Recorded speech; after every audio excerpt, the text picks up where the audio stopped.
Born into a world where my last name opened more doors than I wanted, you could say I had it all set up for me.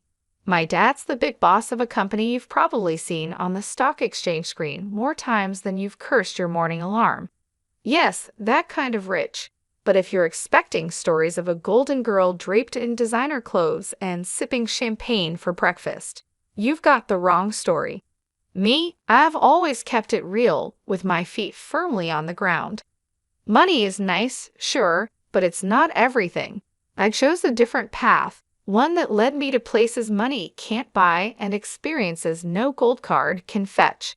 Charity work, helping those in need, and living a life that's, well, ordinary. That's me, Laura. Not the fancy Laura, just Laura. So there I was, stuck in one of those typical evenings where my friend Amy decided we all needed to get out more. We ended up at this dive downtown, the kind where the beer is cheap and the lights are dim enough to hide your regrets. Amy was all hyped up, going on about some guy she met online. "You've got to meet him, Jess. He's totally your type," she kept saying. My type? Since when did she decide she knew my type? Anyway, we're there, and in walks this guy, not Amy's online prince, but another dude, Eric. He was there with some friends, looking as out of place as a cat at a dog show. He wasn't dressed to impress, just a simple t-shirt, jeans, and this easy smile that lit up the room. We got to talking, and it was easy, like really easy. He worked a manager job at a place I'd never heard of, nothing fancy, but he talked about it with this passion that was kind of infectious. "You really dig your job, huh?" I remember asking, sipping on my third beer. "Absolutely," Eric shot back, leaning in. "Every day is a challenge, but hey, I'm not here to bore you with work talk." "What about you?" Amy mentioned charity work. I shrugged, trying to downplay it. "Yes, a bit of this and that, just trying to do my part, you know." "That's cool, really cool," he said, and I could tell he meant it, not in a trying to impress you way, but genuinely. The night went on with our group mingling, but Eric and I stuck together, chatting about everything and nothing. It was refreshing talking to someone who wasn't trying to sell me on some investment or brag about their latest acquisition. As the night was winding down, Eric got this look in his eye like he was working up to something. "Hey Laura, I know this is kind of forward, but would you want to grab dinner with me sometime, just us?" I remember feeling a mix of surprise and excitement. "Sure," I said, trying to sound cool about it. "I'd like that." On the way home, Amy was all giggles and "I told you so." I just smiled, thinking about the evening. Eric was a breath of fresh air in my often too stale world. Little did I know how much things were about to change. It wasn't long before going out turned into hanging out at each other's places, which mostly meant my cozy apartment because Eric's roommates were a circus and a half. One evening, sprawled on the couch after devouring what might be the world's most average takeout pizza, Eric turned to me, his eyes serious, but his tone light. "Laura, how do you feel about making this a more permanent arrangement?" he asked, crumbs still clinging to the corner of his mouth. I raised an eyebrow. "You proposing we split a Netflix account or something more along the lines of a life together?" He chuckled, brushing off the crumbs. "Well, I was thinking more like a life together, but hey, we can start with Netflix." The simplicity of it, the straightforwardness, no grand gestures or dramatic backdrops, just us in our element. It felt right.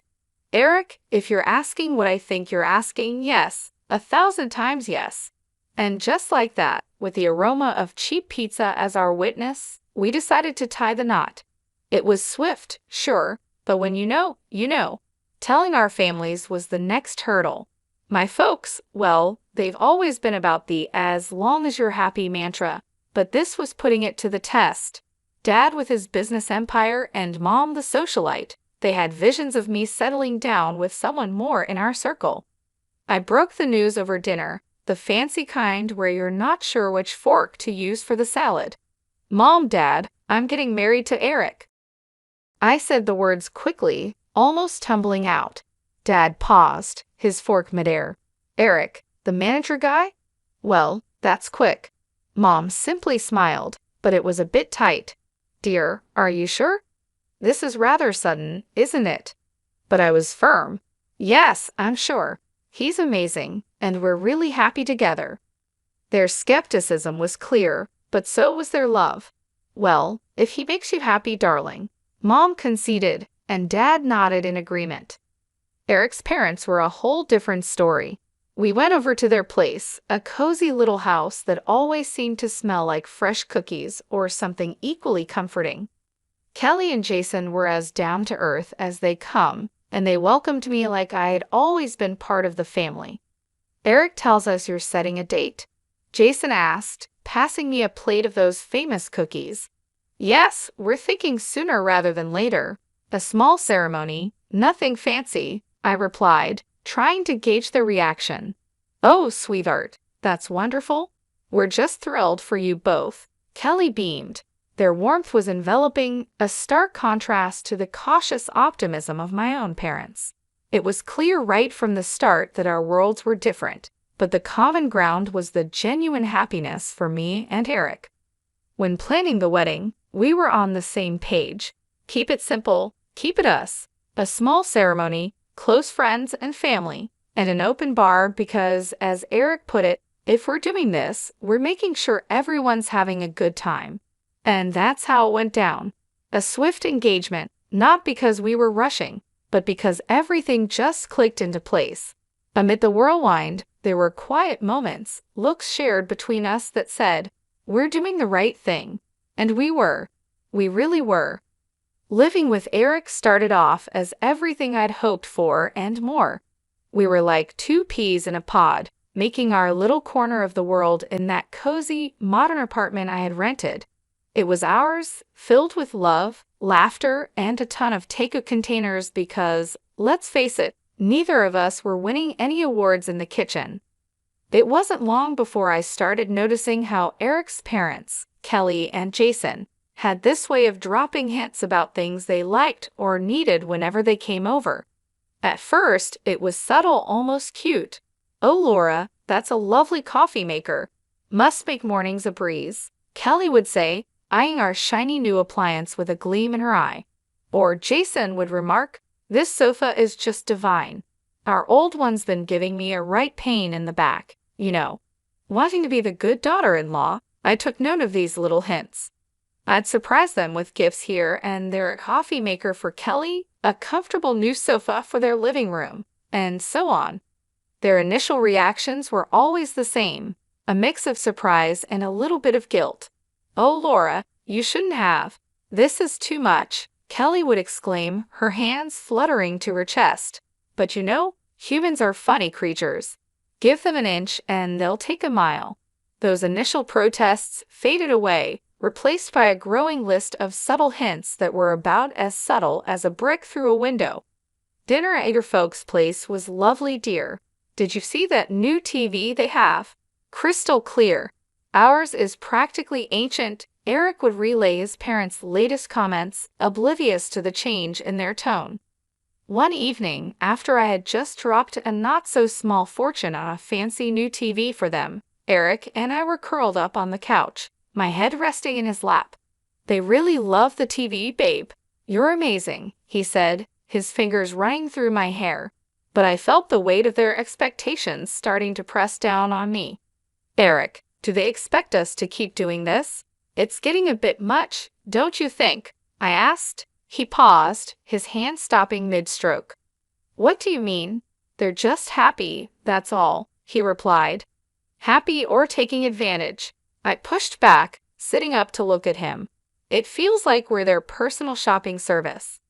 Eric was taken aback, his brow furrowing. They're not like that, Jess. They're just not used to nice things, that's all. But where does it end, Eric? It's like they've got a taste for it now, and they're not looking back, I argued, frustration creeping into my voice. The conversation ended with an uneasy truce, but it was clear we were on different pages. Kelly and Jason's gratitude had morphed into entitlement, and it was putting a strain on me. I loved Eric, but I wasn't about to become a bottomless ATM for his parents. When my dad's company hit hard times, it felt like the rug was yanked out from under my feet. That cushy life, poof, gone. And with it, the whole dynamic of my relationship took a nosedive. The shift wasn't gradual. It was like flipping a switch from daylight to darkness. I had to break the news to Eric and his folks, and let me tell you, that was a conversation I'd been dreading. Listen, things are going to get tight. Dad's company's tanking and, well, we're in for a rough ride, I told them. I tried to keep my voice steady, but the tremor betrayed my nerves. Eric's reaction was a gut punch. You're kidding me, right? What do you mean things are going to get tight? You're telling me we can't live like we used to because of your dad's mess. His words were cold, and for a second, I wished the floor would swallow me whole. Kelly and Jason's faces were no better, their disappointment barely hidden. This is quite the situation you've put us in, Laura, Jason added, his tone full of reproach. Just like that, the warmth and camaraderie we once shared disappeared, replaced by a cold expectation that somehow I was to blame for my family's financial downturn. Moving in with them was supposed to be a temporary solution. Our once independent life was swapped for a guest room that felt more like a cell in the house of two people who now saw us as a nuisance. The atmosphere was charged with tension, every day a reminder that I'd somehow failed them. We're cutting back on everything because of this, Kelly would remind me, her voice sharp as she served dinner that was a far cry from the lavish meals we used to enjoy. And Jason always had a comment on saving costs. Make sure those lights are off. We're not running a charity here. But Eric was the hardest to bear. The man I married seemed to have vanished, replaced by someone who saw me as a letdown.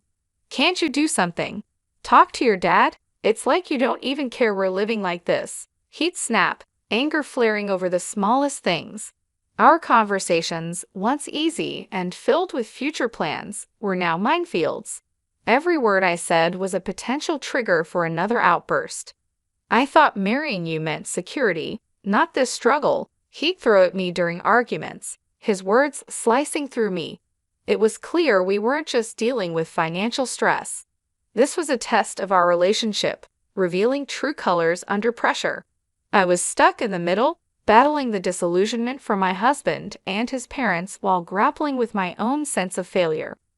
Kelly's birthday dinner was supposed to be a cozy family thing at an upscale restaurant, a break from the constant tension, but it turned into the showdown of a lifetime. I should have seen it coming with the way things had been going at their place. We're all sitting there, menu in hand, and I'm trying to keep the peace, just blended to the background. That plan got ruined the second orders started flying. Eric, with a grin that made my skin crawl, goes, "Let's get the steak and lobster for us," and then throws a look my way, 1 part smug, 2 parts cruel. Laura can do with the soup of the day. Got to save where we can, right? They all laugh like it's the best joke they've heard in ages. Kelly adds her 2 cents. Absolutely, can't have Laura overspending now, can we? I felt a flush of heat, not from embarrassment, but pure fury. Really? Soup? What's this, some kind of sick joke? I snapped back, my voice sharper than I intended. Oh, come on, Laura, it's just a bit of fun, Eric said, that smirk still plastered on his face. That's when I lost it. Fun? This is your idea of fun. When things are tough, you show how petty you really are? I can't believe I fell for your act, I exclaimed. You could hear a pin drop. The whole restaurant was watching now, the awkwardness off the charts. I didn't sit back down. Keep your fancy dishes and your pathetic jokes. I'm out, I said, standing up so fast my chair nearly toppled over, the noise echoing and turning more heads our way. Eric reached out, trying to play the peacemaker. Laura, don't. Let's not make this a scene. A scene? You think I care about making a scene after that stunt? This is about respect, something you clearly have none of, I said, yanking my arm free and heading for the exit. The weight of their stares was on my back, but stepping out into the night felt like breaking out of prison. My phone was blowing up, Eric no doubt trying to do damage control. I ignored it, my mind made up. I drove back to their place, a storm of emotions brewing inside. How had things gone so sour? Eric and I were a team, or so I thought, but that dinner was a slap in the face, a wake-up call I couldn't ignore. Back at the house, I packed my bags in record time, each folded shirt a reminder of the life I was leaving behind. It wasn't just about leaving a place, it was about leaving a relationship that had shown its true colors. I turned off my phone, cutting off the barrage of messages. The silence was eerie but welcome. That night wasn't just the end of a disastrous dinner, it was the close of a chapter. I had no interest in revisiting after the disaster that was Kelly's birthday dinner. I found myself driving to my parents' house. The night was quiet, a stark contrast to the storm raging inside me. By the time I pulled up to their driveway, my decision was made. I needed sanctuary, but more than that, I needed advice, something only my dad could offer. Walking into the house, the familiarity of it all was both comforting and jarring. Mom was asleep, but Dad was up, sitting in his study surrounded by papers that seemed less important the moment I stepped in. "Laura, what are you doing here at this hour? Is everything okay?" he asked, standing up, concern etched on his face. I took a deep breath, and the events of the evening poured out of me in a flood. I told him about the dinner, about Eric and his parents, and how I felt like I'd been reduced to nothing but a source of income for them. Dad listened in silence, his expression hardening with every word. When I finished, he sighed, a sound that carried years of experience and a hint of sorrow. "Laura, I saw this coming. I just hoped I was wrong," he finally said, his voice steady but filled with empathy. "How could I have been so blind, Dad? I thought Eric and I were different," I said, feeling the weight of my naivety. He walked over, putting an arm around my shoulders. "You wanted to see the best in him and them. There's no fault in that. But people show their true colors in tough times. It's a hard lesson, but an important one." I nodded, the reality of his words sinking in. "But what do I do now? I can't go back there. You'll stay here for starters. As for the rest, we'll figure it out together," he assured me, his confidence a balm to my frayed nerves. Then he shared something that took me by surprise. "You know, the company situation isn't as dire as it seems. We're actually on the verge of a breakthrough. It was a strategic move, a way to weed out the opportunists." I stared at him, stunned. "So you mean to say we're not broke?" He chuckled, a sound that was part relief, part amusement. Far from it, but it was important to see who would stick around when the chips were down. Unfortunately, Eric and his family showed their true selves. The revelation was a lot to process. My anger towards Eric and his parents was now mixed with a sense of vindication. They had revealed their true motives and, in doing so, had freed me from a future of manipulation and deceit. "Dad, I don't know whether to be relieved or furious," I admitted. "Probably a bit of both," he said, giving me a reassuring squeeze. "But the important thing is you're free to make a better future for yourself." I admit it, the emotions battling inside me were both. "It's okay, but remember this experience has taught you something invaluable about people and their intentions. Use it, learn from it," he advised, grounding me. Walking up to Kelly and Jason's house the next day felt like heading into the lion's den. I was ready for a showdown, but nothing could have prepared me for the cold reception I got. Eric was standing there, divorce papers in hand, with a look that could only be described as triumphant disdain. "Here you go, let's get this over with," he said, practically shoving the papers at me. His parents were hovering behind, barely containing their glee. Finally getting rid of the freeloader, Kelly snickered and Jason nodded in agreement, a smug smile plastered across his face. Eric joined in. "Yes, turns out you're just an ordinary dummy without your daddy's money. Thought you'd cry, but guess what? We don't need a tearful mess around here." Their words stung, but not in the way they expected. I felt a bizarre mix of anger and liberation. I looked at the papers, then at them, and without a word, signed where I needed to. As I did, their smiles widened, thinking they'd won, but I had the last laugh. Pulling out a newspaper from my bag, I slapped it down on the table with more force than necessary. "Thought you might find this interesting," I said, my voice dripping with unrestrained satisfaction.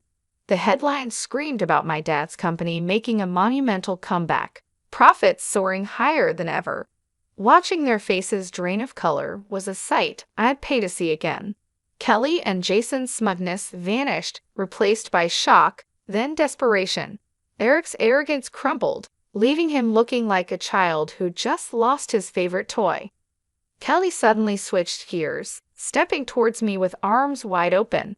"Oh, my sweet girl, it's all a big misunderstanding. Let's hug it out." Jason, ever the opportunist, chimed in. "Let's not rush things. Sit down, have a coffee, and we can talk this through."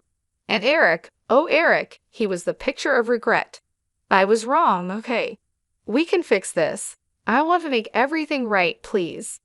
Their sudden change of heart was almost comical. Almost. I couldn't help but laugh, a deep, hearty sound that felt cleansing. "You three are something else, you know that. But here's a news flash for you. I'm done. Done with the lies, the manipulation, and the so-called family that only values me for my bank account." I turned to leave, their protests and pleas fading into the background. They called after me, a mix of desperation and disbelief in their voices. But I didn't look back. Not this time. After the spectacle at Kelly and Jason's house, I was done not just with them, but with the whole sorry saga that had become my life.